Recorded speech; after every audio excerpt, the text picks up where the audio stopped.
भोपाल शहर में मंगलवार को शाम तेज बारिश हुई। इसमें शहर में हड़कंप मच गया। 4 दिनों के बाद हुई बारिश में शहर के लोगों को भीगने पर मजबूर कर दिया और भी बारिश की उम्मीद है और राज्य के कई स्थानों पर भारी बारिश की चेतावनी भी दी गई है। पश्चिम की ओर बढ़ने को और एकदम दबाव वाला क्षेत्र है। कमजोर पड़ने पर बहुत ही संभावना मानसून की द्रोणी देहरादून, उत्तर व दक्षिण छत्तीसगढ़ और उसके झारखंड में समुद्र तल पर है।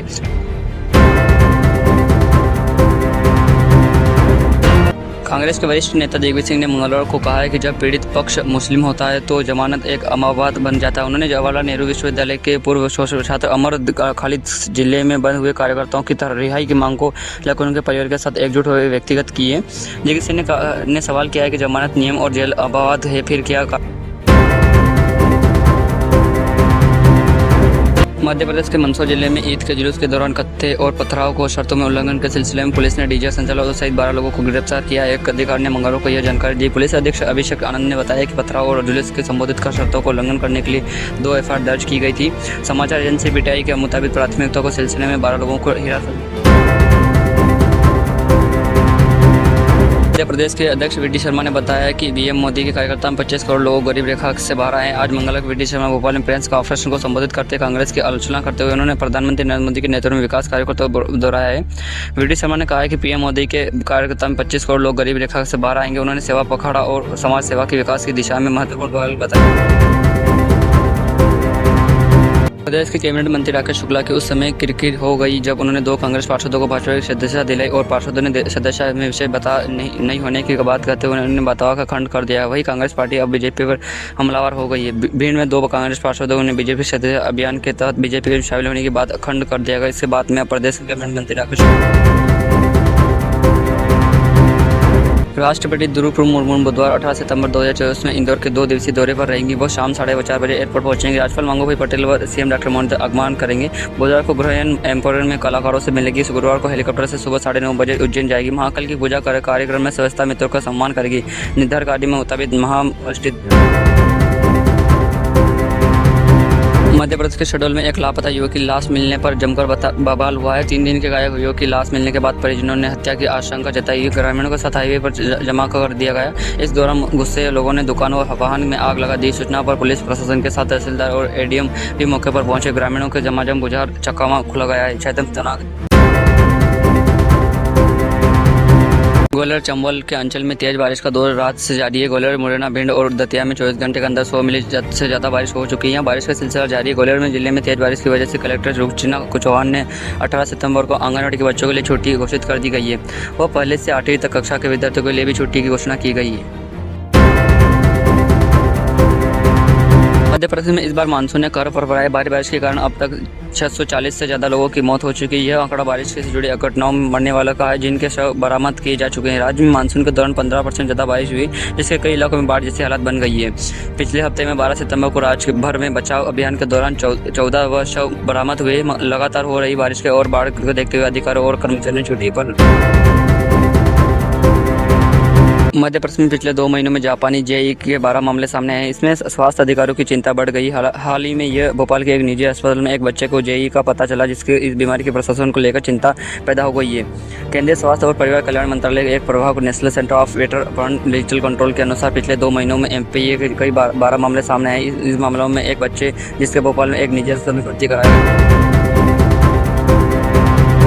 बोर्ड की इंदौर में करारी हार हुई है। करबला मैदान में 6.70 एकड़ जमीन को वक्फ समिति बताने का दावा जिला कोर्ट ने खारिज कर दिया। साथ ही कोर्ट ने इंदौर नगर निगम को इस बेशकीमती भूमि का मालिक घोषित कर दिया। बताया जाए कि इस जमीन की कीमत 100 करोड़ रुपये है। अध्यक्षान यह वक्त बोर्ड के लिए एक बड़ा झटका माना जा रहा है। राष्ट्रपति द्रौपदी मुर्मू कल गुरुवार को इंदौर देवी अहिल्याबाई होलकर एयरपोर्ट पर प्रातः 9:50 पर डीआरटी एयरलाइन हेलीकॉप्टर उज्जैन से पहुंचेगी। इसके बाद ग्रामीण एनटीओ के होटल रुद्राक्ष परिसर में आयोजित कार्यक्रम में शामिल होगी। आखिरी वह क्षण आने की ही वाला है जिसके लिए प्रशासन अमला पिछले एक सप्ताह से तैयारी जुटा रही है। इसके कार्य में तहत दिल्ली हाईकोर्ट के वरिष्ठ न्यायाधीश सुरेश कुमार कहते मध्य प्रदेश हाईकोर्ट के अगले जज होंगे। सुप्रीम कोर्ट ने कॉलेजियम ने उनके नाम की अनुशासन की थी। बताते चले कि सुप्रीम कोर्ट ने कॉलेजियम इसके पहले 11 जुलाई को भी पंजाब और हरियाणा के जज सीएम सवादेले के एमएम हाईकोर्ट का चीफ जज बनाने की अनुशासन कर मध्य प्रदेश के यूथ कांग्रेस के पूर्व अध्यक्ष विक्रांत भूरिया को यूथ कांग्रेस का राष्ट्रीय अध्यक्ष बनाए जाने की खबर झूठी निकली। एमसीए प्रदेश प्रभारी शेष नारायण ओझा व प्रवक्ता विवेक त्रिपाठी ने इस खबर को फेक बताने हुए कहा कि यह विक्रांत भूरिया की नियुक्ति के संबंध में उनके पास ऐसी कोई भी जानकारी नहीं है।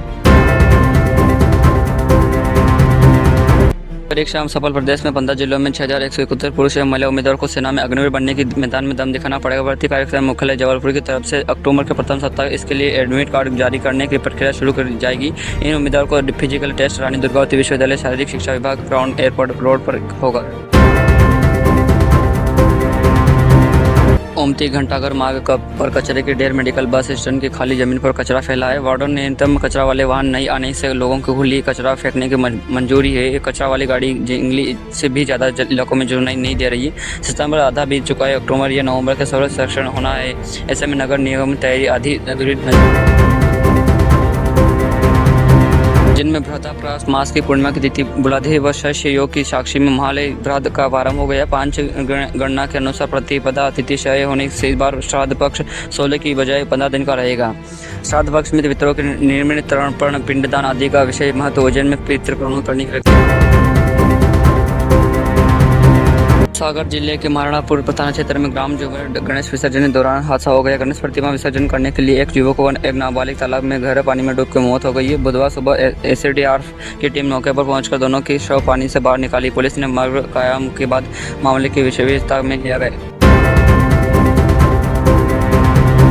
रीवा के मुकंद जिले में एक युवक के शाहपुर पुलिस पर गंभीर आरोप लगाया। युवक का कहना है कि पुलिस ने उसके साथ मारपीट की है, नहीं कि उसकी शिका उखाड़ी और जनेऊ भी तोड़ा। हालांकि ऐसे ही रचना ठाकुर ने इस सभी का आरोप को निर्धार बताया है। उन्होंने कहा कि युवक वक्त शराब के नशे में था और सड़क पर जमा कर रहा था। मामला से तक मध्य प्रदेश में अब बारिश का दौर अंतिम दौर है। मौसम विभाग के अनुसार अब धीरे धीरे तेज बारिश का दौर खत्म होने के साथ ही हल्की बारिश रहेगी। प्रदेश में एक्टिव हुए सिस्टम एक्टिव लेवल नरम पड़ गए हैं। प्रदेश के पूरे हिस्से में एक्टिव हुआ सिस्टम आगे बढ़ गया है। आज प्रदेश में वहाँ 4 जिलों में तेज बारिश का अनुमान जताया गया है। मौसम विभाग के अनुसार सिस्टम एक्टिव होने पर प्रदेश में धूप छांव हल्की बारिश का सिलसिला। यूएई शारजाह से इंदौर आई मंगलवार रात की उड़ान के आने वाले 2 यात्रियों को वीजा की तकनीकी गड़बड़ी के कारण एयरपोर्ट पर ही रोक दिया गया। पाकिस्तान के मूल के दोनों यात्रियों को पहले दिल्ली एयरपोर्ट पर उतरना था, लेकिन वह इंदौर आ गए। अब उनके गुरुवार को देर रात शारजाह जाने वाली उड़ान से वापस भेजा जाएगा। अब दोनों यात्रियों को एयरपोर्ट पर ही रोक कर रखा गया है। भोपाल में आम लोगों को गुणवत्तापूर्ण जनरल दवाइयां बेहतर सस्ते दरों पर मिल सके, इसलिए भोपाल में रेल मंडल स्टेशन के बाहर जन औषधि केंद्र खोले जा रहे हैं। रेलवे की ओर से स्टेशन पर भारतीय जन औषधि परियोजना के तहत मेडिकल स्टोर खोले जा रहे हैं। इसके तहत भोपाल के स्टेशन पर अगले 1-2 महीने जनरल औषधि केंद्र खोले जाएंगे। इसके बाद रेलवे स्टेशन पर यात्रियों की दवाइयों के लिए परेशान न होना पड़े। वही स्टेशन के आसपास रहने वाले लोगों के आसपास से मध्य प्रदेश के नगरीय निकायों को स्वच्छता सर्वेक्षण 2024 में कचरा मुक्त शहर स्टाफ प्रमाणीकरण स्टाफ रेटिंग के आधार पर सफाई कर्मियों को प्रोत्साहन राशि दी जाएगी। निकाय को जितने स्टाफ रहते होंगे उसके काम करने के लिए सफाई मित्रों को उतने ही 1000 रुपये मिलेंगे। एक स्टाफ से लेकर 7 स्टाफ तक रेटिंग होगी। एक स्टाफ वालों को 1-1 हज़ार रुपये मिलेंगे। 7 स्टाफ वाले तो 7-7 हज़ार रुपये प्रत्येक निकाय कर्मी मिलेंगे।